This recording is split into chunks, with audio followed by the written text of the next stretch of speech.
One night, a mother took her sons to celebrate at a high-end restaurant. The manager humiliated them. What he didn't know? He just gave her a reason to come back stronger. The sound of polished shoes against marble floors, the soft clink of crystal glasses, laughter rising and falling in the air like a melody. Tanya Williams steps inside the La Meridienne, one of Dallas's finest restaurants, with her two sons, Malik and Jaden, dressed in their best. Tonight is special. It's a night to celebrate, a big milestone in her career. She wants her boys to see that they belong in places like this, in rooms where deals are made and success is rewarded.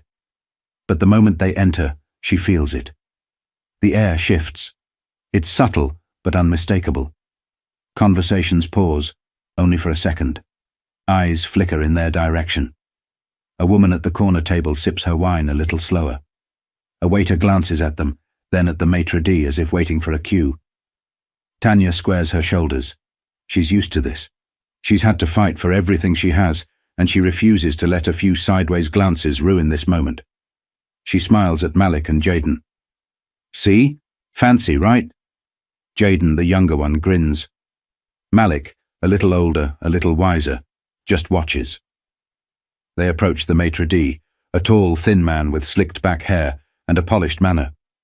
He doesn't smile. Instead, he furrows his brow, flipping through the reservation book as if searching for something that isn't there. Williams, party of 3, Tanya says, keeping her voice light. The maitre d' takes a beat too long to respond. Then, with a sigh that shouldn't be necessary, he says, "I'm sorry, ma'am, but I don't see your name here." Tanya doesn't flinch. She knows what this is. She pulls out her phone, scrolling quickly to the confirmation email. "I made this reservation a week ago. Here it is, 7:30 p.m., table for 3. The maitre d' glances at her phone, expression unchanged. "There must have been a mix-up. Unfortunately, we're fully booked tonight." Silence. Tanya hears it before she sees it, the low whisper from a table nearby, the way the couple sitting to their right pretends to be absorbed in their menus. She tightens her grip on her purse. "A mix-up," she repeats. Her voice is calm but firm. "I have a confirmation. My table should be available." The maitre d' doesn't budge. "I'm afraid there's nothing I can do." Tanya doesn't move. She knows she could push harder. She knows she could demand a manager. But she also knows how this always plays out. And then, as if on cue, the manager arrives. A middle-aged man with sharp features and an air of importance. He stops next to the maitre d' and offers Tanya a rehearsed smile. The kind of smile that says, "I'd rather not be dealing with this."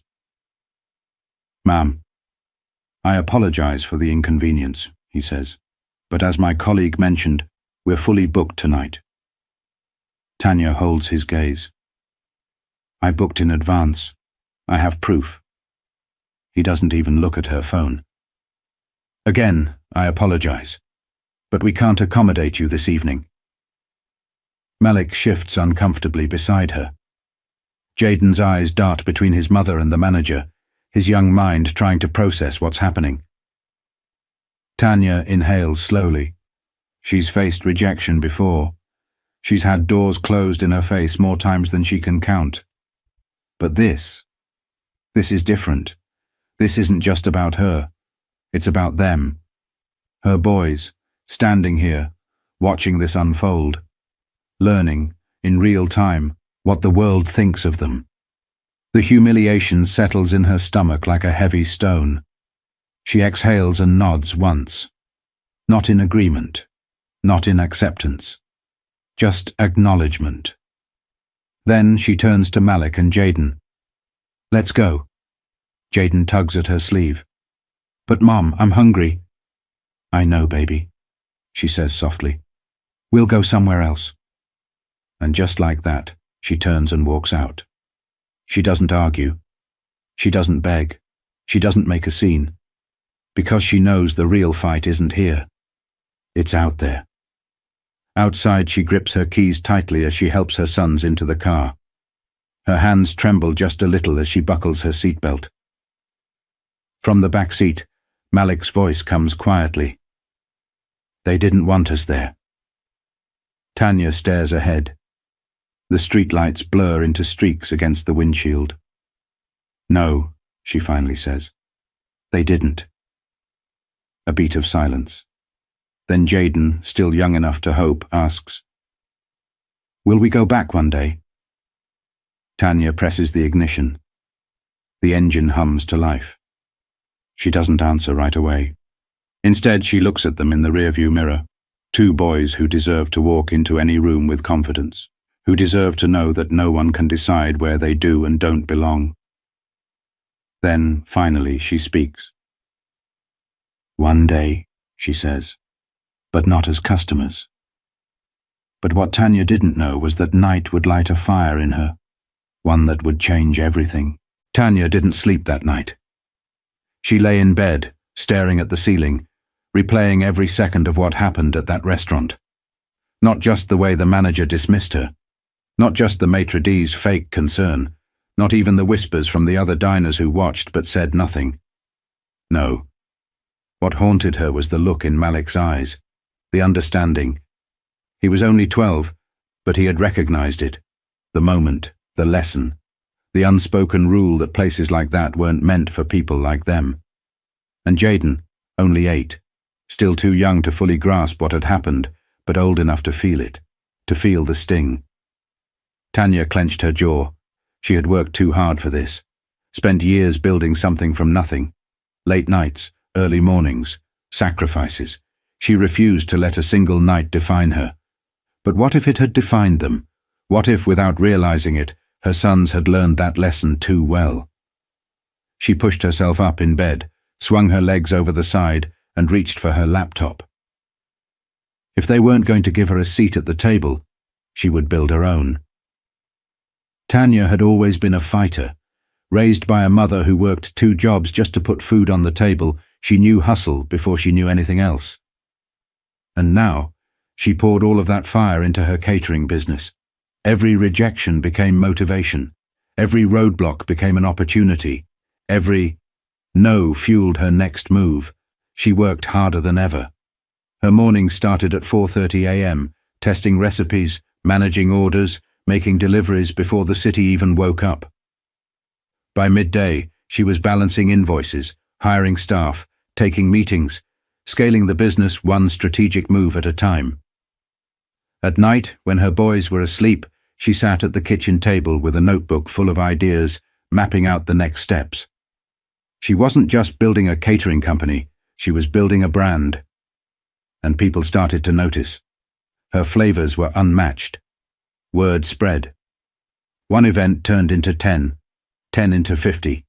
Soon her business was servicing corporate events, weddings, private dinners for high-profile clients. She went from renting a small commercial kitchen to owning her own space, from struggling to pay vendors to being the one who created jobs, from knocking on doors to having her phone ringing non-stop.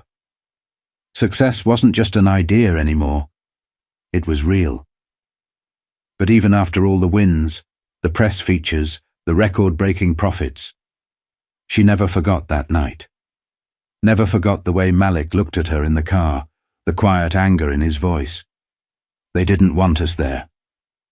That moment had buried itself in her bones. One afternoon, nearly 7 years later, Tanya sat across from one of her business partners, discussing potential investments over lunch. He scrolled through his phone, rattling off numbers, restaurant closures, and opportunities in the market. Then, casually, he said something that made her pause. "You know La Méridien? That place is going under." Tanya's fork stopped mid-air. He kept talking, unaware that she had completely left the conversation. The restaurant. That restaurant. The place. Struggling. Failing. Dying. A slow, measured breath left her lips. "That's interesting," she said, keeping her voice even. "Why?" Her business partner shrugged. Bad management, declining sales, poor customer service.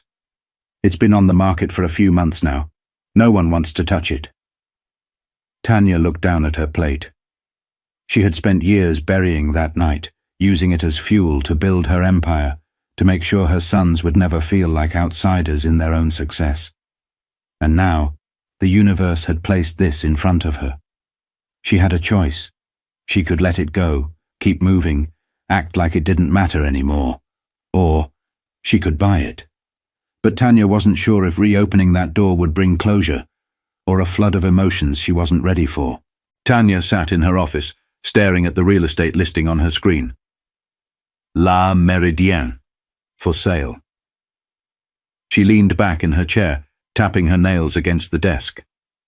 This wasn't just business. It was personal.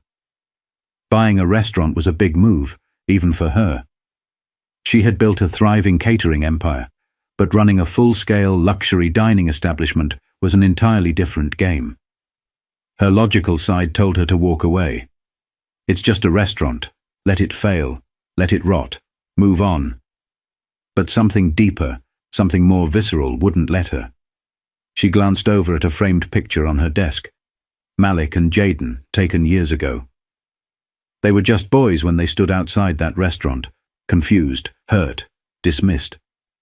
Now Malik was 19, finishing his first year in college.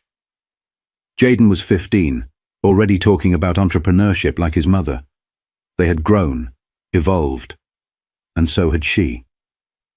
Tanya reached for her phone and dialed her lawyer.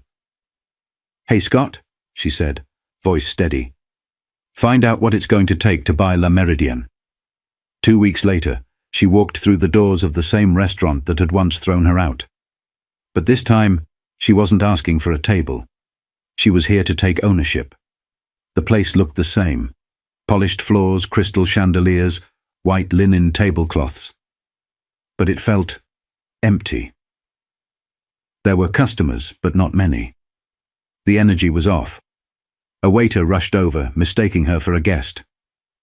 "Good evening. Do you have a—" "I'm here to meet the owner," Tanya said. The man blinked, nodded, then hurried toward the back. A few minutes later, a short, stocky man in his mid-50s emerged from the kitchen. Ed Russo, the long-time owner, the man who had built this place from the ground up, only to watch it crumble under his leadership. "Tanya Williams," she said, extending her hand. He gave her a once-over, clearly trying to place her. "You're the buyer?" he asked, shaking her hand. His grip was weak. "I am." Ed sighed, running a hand over his face. "Look, I'll be straight with you. Business is bad. The brand is tarnished. Customers aren't coming like they used to. You sure you want to take this off my hands?" Tanya tilted her head. "If I weren't, I wouldn't be here." He let out a dry chuckle. "Fair enough." They sat down at one of the empty tables. Ed talked numbers, liabilities, overhead costs. He sounded tired, defeated, like he knew this was a sinking ship and he was lucky to be getting off in time. Tanya listened, absorbing every detail. Then after an hour of negotiations, she slid a folder across the table. "My lawyers have already reviewed the terms," she said. "You're getting a fair deal." Ed picked up the paperwork, skimming the pages. His lips pressed into a thin line. "This place used to be something special," he murmured. Tanya raised an eyebrow. "And what happened?" Ed let out a bitter laugh. "Management got too comfortable. The culture changed. Somewhere along the way we lost sight of what mattered." He shook his head. "By the time I realized, it was too late." Tanya said nothing, because she knew exactly when this place lost its way, when it decided who belonged and who didn't, when it turned away the wrong person, when it turned away her. Ed sighed, flipping to the last page. "All right, let's do it." He reached for the pen. Tanya watched as he signed away the restaurant. In that moment, she didn't feel victory. She didn't feel revenge. She felt something bigger. Control. Power. The ability to rewrite the ending. Ed stood up, shaking her hand one last time. "Good luck, Ms. Williams. You're gonna need it." Tanya smiled for the first time that day. "I don't believe in luck," she said. "I believe in change." But buying the restaurant was just the beginning. Now Tanya had to rebuild it from the inside out. Tanya stepped inside her restaurant, because that's what it was now. Hers. The air felt different this time, not because the space had changed, but because she had. She walked through the dining area, her heels clicking against the marble floors. The chandeliers still sparkled, the linen tablecloths were still pristine, but underneath all that elegance she saw the cracks, the empty tables, the tired staff, the ghost of what this place used to be. She wasn't here to revive the old La Meridienne. She was here to rebuild it. And the first step? Cleaning house. The next morning she called a full staff meeting. She stood at the front of the restaurant, her presence commanding the room. The employees, chefs, waiters, bartenders, hosts, gathered in small clusters, whispering. They all knew who she was, the new owner, the woman who had just bought their failing restaurant. Some of them were nervous, others were skeptical. A few stood with arms crossed, waiting to see what she had to say. Tanya took her time, letting the silence settle before she spoke.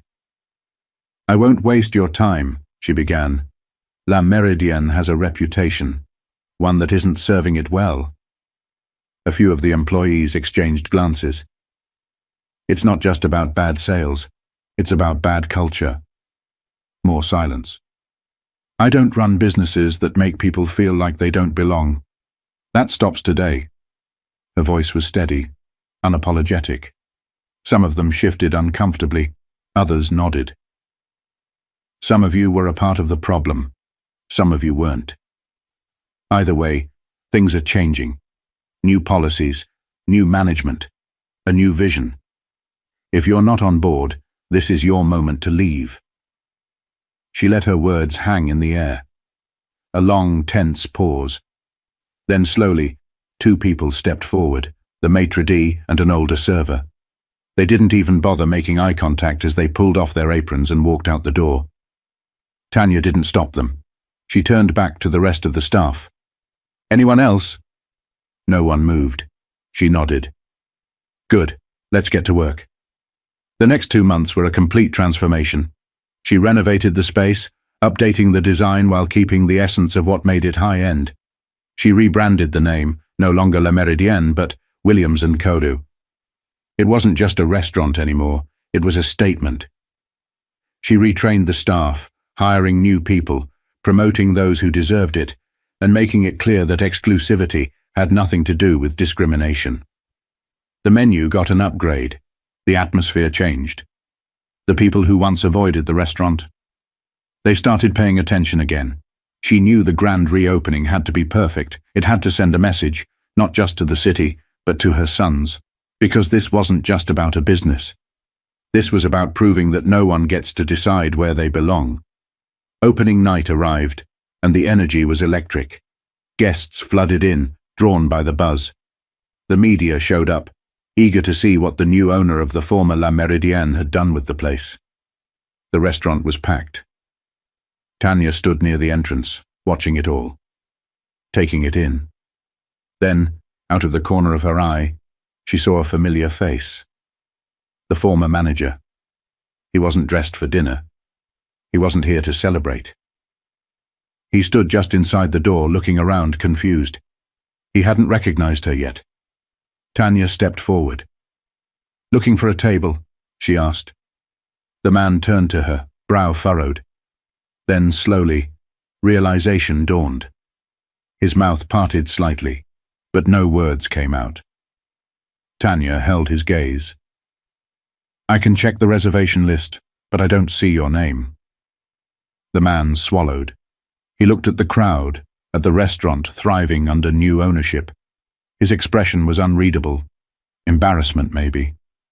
Regret. Tanya let the moment stretch. Then, finally, she spoke again. "Enjoy your evening." And with that, she turned away. But the night wasn't just about proving a point. It was about proving a lesson. And Tanya wasn't done yet. The night was a success. Every table was full. Every plate was flawless. The buzz around Williams and County was undeniable. Tanya stood near the bar, watching her vision come to life.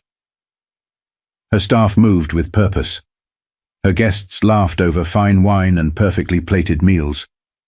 This was what the restaurant should have always been. Then, from across the room, her eyes met Malik's. Now 19, her eldest son stood beside his brother Jaden, who had grown into a sharp, confident 15-year-old. They had seen everything that night, the full circle moment, the shift in power, the lesson that had been years in the making. Malik smirked. "You really did it." Tanya exhaled. "I told you we'd come back." Jaden glanced toward the entrance, where the former manager had been standing just moments ago. "So, that was him?" Tanya nodded. "That was him." Malik scoffed. "I would have kicked him out." She looked at him carefully. He meant it, but Tanya wasn't here to be petty. "That's not power," she said. "Power isn't revenge. It's being so successful that they have to watch you win." Jaden's face lit up with understanding. Malik's expression softened. This was the lesson. That night, years ago, the world had tried to teach them that they didn't belong. Tonight, Tanya rewrote that lesson, not by fighting for scraps, but by owning the table. She reached for her glass and raised it. "To never letting anyone tell you where you don't belong." Malik and Jaden lifted their glasses. "To writing our own story." They clinked glasses, and Tanya smiled. This wasn't just about a restaurant. It was about breaking cycles. About making sure the next generation never had to ask permission to exist in the spaces they deserved to be in.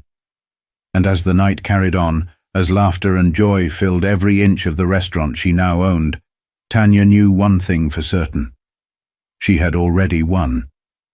Tanya's story isn't just about a restaurant. It's about turning obstacles into opportunities.